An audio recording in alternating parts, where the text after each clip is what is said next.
Welcome to Hot Hits HQ, Calum Hood. Yes.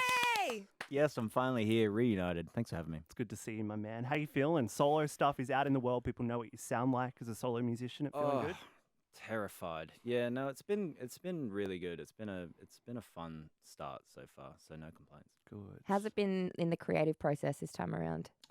Look, it's obviously very different. Yeah. Kind of like, paving my own artist journey by myself for the first time. So there were definitely challenges. Like I definitely missed the boys in the room a lot of the time. But it was kind of necessary for me as just an artist in general to do this for myself. Yep. Yeah. Were you able to just like find your own sound and that sort of thing, and just or did you find it was still a bit similar to what you were creating, or? No, totally different. Yeah. It's actually weird whenever you listen to any of our projects. It's like they're all so different. Yeah. Which is crazy. Even when I listen to even listening to Michael's song, I'm like, oh, this feels so different to what I would initially, release or like put together. So I guess that's the superpower of ours. But yeah, it's been fun. Yeah, and I guess that's why the band works. You all bring such a different sound and a different thing into it as well. Yeah, for sure. And it's like, for me, it was nice to be able to kind of like hone in on my strengths and weaknesses and in hopes that I can bring it back and be a better songwriter and artist for the band. Totally. Why now for the solo stuff? Because I asked Mikey the same thing the other week when your songs came out like a week apart from each other and you wrote on his single. Yeah, So that's true. Why now for you to put What this did stuff out? he say? He said, well, and I know you scrapped an album, didn't you? Like you scrapped basically a whole project. Pretty much. In the lead up to this. And I know he did the same. What a copycat. Yeah. Michael. Mike. But why did now feel like the right time? I think I didn't want to do it without knowing that I really wanted to do it and that I couldn't live without making an album. And I think just one day I just woke up and I was like, man, I don't ever not want to be considered an artist or a songwriter. I don't want to ever not be creating. So this was just like in servitude of that, of that thought. And I just thought like, man, like this world that I'm even in right now is so weird. Like it would be doing in service to not, at least try. And put some joy out there. Yeah. Does it take a healthy level of selfishness to feel like you're ready to do your own thing for a little bit? Yeah, definitely. 100%. Yeah. And I think you put it perfectly. It's like there's a healthy amount of selfishness, in writing your own things. And you have to like back yourself. Like I don't have three other guys being like, this song's good, or like, I think that we should do this, or I think we should do this. It all kind of has to come from me. So it's like really taught me to double down on what I believe in, what's good, what I believe feels good. But yeah, that's been a big learning curve because sometimes it felt strange for sure. Yeah. Do you think when the band comes back together and you start writing together again, will it be a different experience because you've all kind of been doing your own thing and coming back into that? Do you think it'll change it at all, or will you kind of be in your old time? Totally. Yeah. It's honestly always changing. And, even listening to the other guys' stuff, like I learned so much about them that I didn't even know, and it like totally changes my perception of them as people and songwriters to be able to like listen to their songs and be like, damn, I didn't know you felt like that, or I didn't know you could even put those words together where you could make something so so deep sounds so beautiful. So it'll be interesting to see next time we get in the room together. Yeah. So obviously for all four of you, this has been a necessary step to step away and do your own thing in your own corner. And all four of you, to your full credit, have gone in four really beautiful directions and made some really heart-wrenching, soul-searching kind of music. Yeah. And it feels like being able to take what you've learned from this, go back into the room together is going to be a pretty phenomenal moment in a band that's always evolved over a long time. Yeah. I mean, look, if I'm going off solely what those guys have released on their own, like I got nothing to worry about.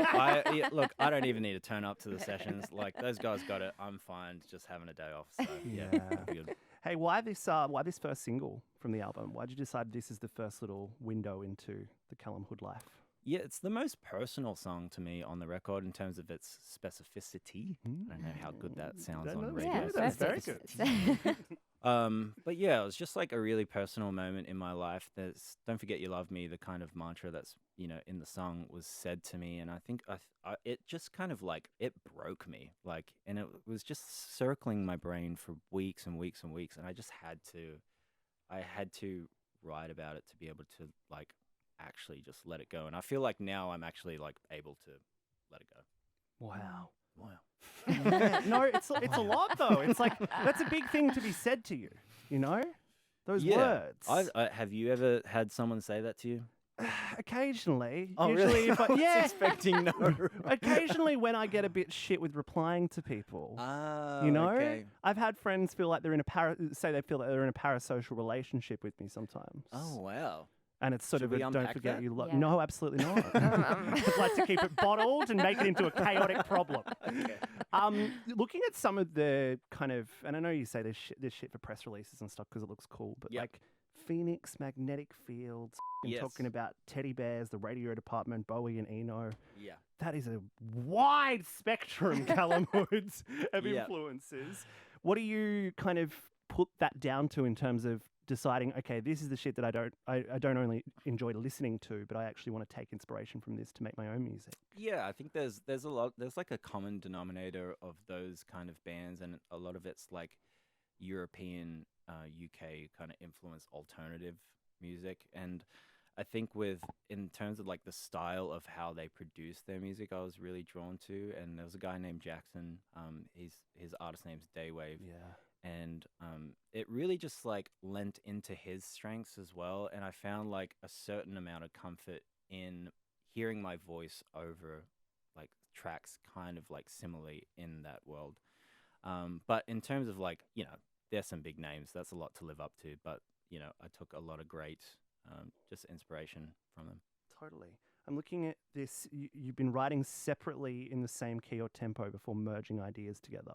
Is that you personally writing separate little bits and putting them together, or is it you and the crew that you're with? Me and the crew, yeah, Right. me and the boys. So you go and find a corner Yeah. and you'll like do the verse and Yes. they'll do the. Wow. Yeah, no. So essentially, exactly what happened was Jackson put on his headphones, and we all discussed the references. We wanted what the tone was, what the mood was. So he made a track, and then me and my good friend Eli, we had the click track for the BPM of the song, beats per minute, and we had the key sorted out. So we just wrote the whole top line melody and lyrics over nothing, essentially.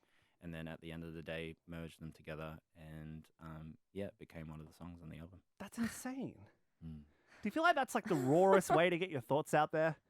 It was Like, definitely like, yeah. Not wondering whether shit plays perfectly with all the other elements. You just get to kind of talk. Yeah, exactly. Yeah, it was heavy emphasis on like what we were actually saying. And it's like a really good writing exercise to subtract certain parts of the process. And just allowed us to kind of concentrate on one thing. Is that kind of how Elton John and Bernie, is it Taubman? Taupin, yeah. One of them does, he just writes lyrics and then Elton's like, this is how it's going to go. Yeah, no, exactly. And like, that's where I got it was from Brian Eno and Yeah. David Bowie. Yeah. Of course. Dude, that's really cool. Yeah, super cool. I haven't heard anyone in the modern day kind of doing that at the moment. I don't know. I'm not sure. I mean, I know Eno's Yes. still going. Yeah. He's doing his thing. Order, chaos, order is how I'm pronouncing the Yeah. album. Is that correct? Is that the right way? That's actually exactly how I heard it in my Good. mind. Explain yes. this title to me because I think it's really cool. Yeah, I think it's like kind of like the cycle just of my life, unfortunately. Yeah, it's like in and out of things that I can control and things that I can't control. And through both of them, deliver some amazing and some horrible outcomes. And so it's just in servitude of, those things being positive and also negative things. Wow. Well, my life's been chaos for far too long now, and I haven't dealt with it the way you have. So Where is the order? Where is my order? Where are you? Do you feel a certain sense of more order and like you can control things, a sense of control, doing the solo music versus band stuff? Is there a different relationship to control that you get with doing this on your own terms? Yeah.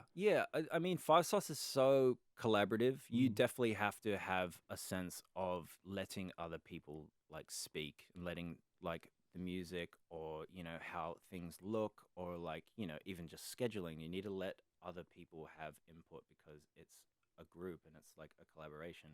Whereas like with this, it was a lot of it was me, which was